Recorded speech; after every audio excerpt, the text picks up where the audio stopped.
Бағаны ақшаға айырбастау. Біле білсеңіз, қазір мектепте жүріп, оқып, судан ақша табуға болады. Күнделік кезекте тіркелген 10 балыңыз 10 есе көп ақшамен қайтады. Бірақ ол үшін оқу керек, көңілге тоқу керек. Мамандардың көздегені сапалы білім.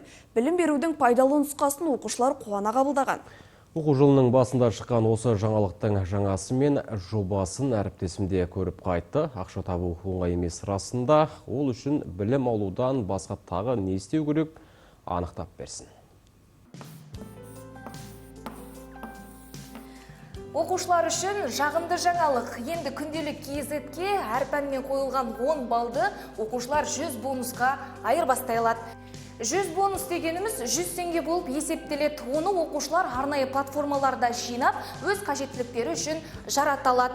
Бұл күнделік KZ пен Халық банктың оқушыларды ынталандыруға арналған жобасы болып табылады. Ал аймақта бұл жоба қалай жүзеге асып жатыр, оқушылардың ойы қандай, бірге білейік.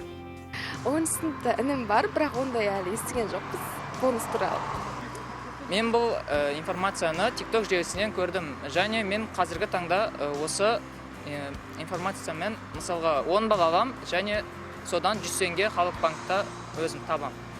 Балаларға кішкене осында талпыныс беру үшін өте жақсы деп ойлаймын. Естігем, қолдану тиімді, оқушыларға пайдасы зор. Бізде ондай аздау болды деймін. Қазір өте көп жағдай. Оқимын дегенге барлық есік ашық. Анығында бұл жоба үш жаққа оң әсер беруде. Бала білім алады, тиісінше баға жинайды, ал ол ақшаға айналады. Шешіп алу үшін халық қосымшасы керек. Тиімділікті арттыру қалай жүзеге асуда? Мектептегі оқу сапасында өсім бар ма екен деп, шаһардағы нөмірі 1-ші Әлихан Бөкейханов атындағы мектеп гимназиясына келдік. Директор орынбасарының сөзінше, бүгінгі таңда біздің мектебімізде осы жобаны жоғары сынып оқушылар арасында қазіргі таңда 65% оқушы қолданады жобаны.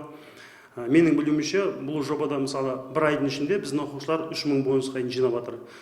Бұл дегеніміз оқушылардың білімге деген құштарлығын арттырады, сонымен қатар қаржылық сауаттылығын да арттырады. Алдағы уақытта осындай елімізде әлеуметтік қолдау бойынша осындай жобалар ұсынатын болса, әрине біз қуаныштымыз. Жай ғана мысал, қалай тіркелуді көбі әлі көре қоймаған болар. Сондықтан база мен портал талап ететін қадамдарды орындау керек. Ол үшін ең бірінші атана күнделік қосымшасына кіріп, жарнамалық баннерді басу керек.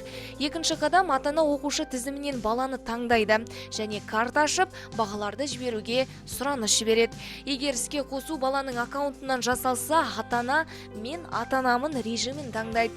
Содан соң нұсқаулықпен танысып, карта ашу, бонустар алу батырмасын басады.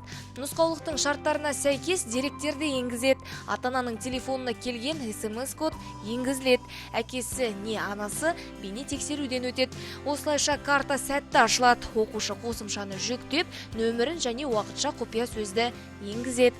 Бар болғаны осы ғана. Жансая Жанболатқызы, Руслан Сандыбай, Айқын ақпарат.